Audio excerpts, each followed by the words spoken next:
Ako nga pala si Bilibid at dahil hindi nyo pa ako kilala, mamaya pupunta na kami sa sementeryo. Magpahiga-higa muna ako. Dahil nandito na kami sa sementeryo, naglalakad-lakad na kami papuntang sementeryo.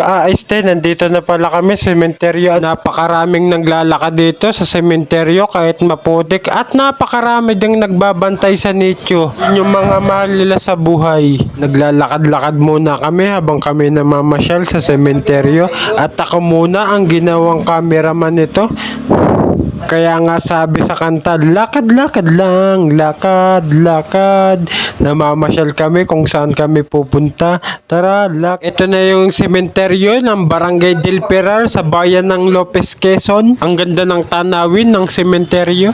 At ito na nga, natagpuan na namin yung nicho ng nasananay nila. Mahal na mahal sila ng mga anak nila. Kaya ang magulang natin, dapat natin mahalin. Kapag wala sila, wala tayo. Kaya dapat natin ang magulang mahalin, di ba? At tinabot na kami ng malakas na ulan kaya kami nagsilungan dito, siksikan na kami para kami mga sardinas nagsisilong sa ilalim. Kaya ang ginawa ko, umuwi na lang ako, kaya kayo mag-comment, mag-like, mag-share. Ako to si Bilibid Boy.